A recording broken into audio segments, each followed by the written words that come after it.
honoré aujourd'hui d'être présent pour présenter l'état d'avancement et toutes les nouveautés et les préparatifs pour l'organisation de la 16e édition. Cette édition qui est marquée par un pays à l'honneur qui est le Royaume de l'Espagne, est aussi marquée par une extension des espaces d'exposition de 11 hectares jusqu'à plus que 12 hectares, plus de 13%.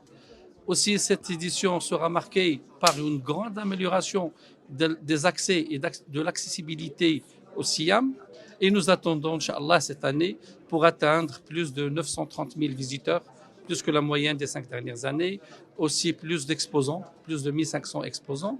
Aussi, on compte plus de 40 conférences et bien sûr énormément de mise en relation des différents opérateurs du secteur agricole.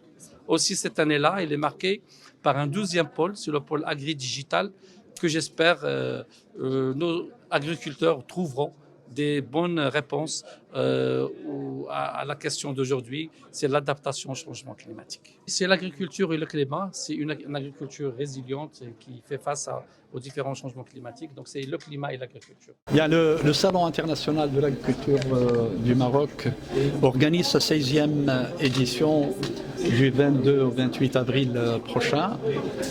Il s'agit d'une rencontre extrêmement importante pour l'agriculture marocaine et qui rythme l'agenda agricole marocain, mais plus qu'agriculture marocain, l'agenda agricole africain, plutôt mondial aussi, parce qu'il est compté par les grands salons internationaux. Il est visité par plus de 900 000 visiteurs, plus de 70 pays qui sont présents chaque année. Cette année, nous attendons un peu plus. Il s'agit donc d'une édition extrêmement importante qui vient dans un contexte très compliqué en matière de pluviométrie, en matière de sécheresse que vit toute la partie méditerranéenne ouest. Et donc le thème du salon, c'est climat et agriculture. Il sera donc question évidemment d'exposition de technologies, de techniques qui permettent d'abord le contrôle de l'eau, mais également de techniques qui concernent le végétal, en ce qui concerne donc la résistance, la tolérance génétique des variétés, des espèces, et donc toutes les capacités d'adaptation au climat, et puis les systèmes de culture qui sont résilients. Donc c'est une expérience qui va être échangée entre d'abord les opérateurs, mais aussi les institutionnels et les décideurs. Nous aurons des conférences qui accompagnent donc toute la période. Une conférence de haut niveau qui concerne la recherche et l'innovation agricole marocaine, mais internationale, c'est-à-dire qu'il va y avoir des chercheurs, il va y avoir des décideurs, il va y avoir des ministres de par le monde.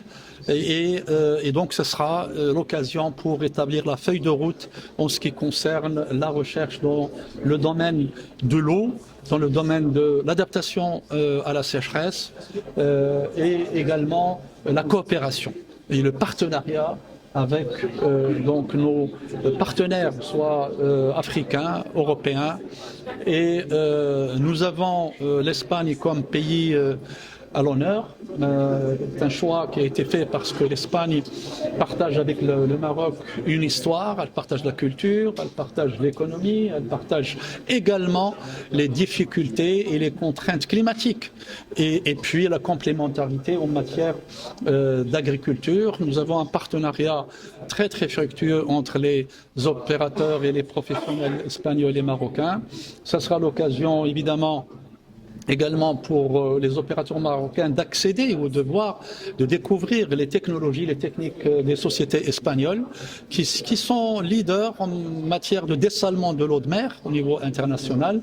Mais ça sera également l'occasion pour organiser un forum que je vais présider avec mon homologue espagnol, Monsieur le ministre de l'Agriculture, avec les professionnels marocains et espagnols. Le salon, c'est également la sensibilisation par rapport aux citoyens Le Marocain, c'est un salon des Marocains et donc ils vont découvrir leur agriculture, surtout les écoliers, les enfants, et puis être sensibilisés aussi à des questions cruciales aujourd'hui, telles que la question donc de l'eau. Et puis le salon offre aussi une opportunité extrêmement importante pour les petits agriculteurs, comme ceux qui sont organisés dans les coopératives. Nous aurons au moins 500 coopératives qui vont exposer, qui vont vendre leurs produits locaux, particulièrement les coopératives féminines. C'est pour eux d'abord une occasion de vente, mais également une occasion d'apprentissage, du marketing et d'accès au marché.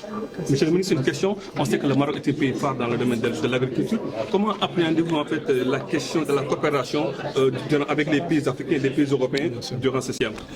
La coopération donc en matière agricole est une coopération qui date de long terme.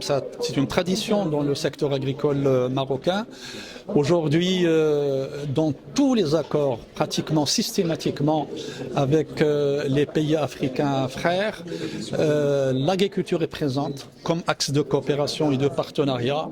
Nous avons, et ceci dans le cadre de la coopération sud-sud, dont le cadre a été tracé par Sa Majesté, que Dieu l'assiste, et nous avons aujourd'hui des actions concrètes avec nos amis et frères africains sur des sujets tels que le transfert de l'eau, tels que l'irrigation au goutte à goutte, tels que les systèmes de culture qui sont tolérants et puis dans les domaines de formation et de la recherche.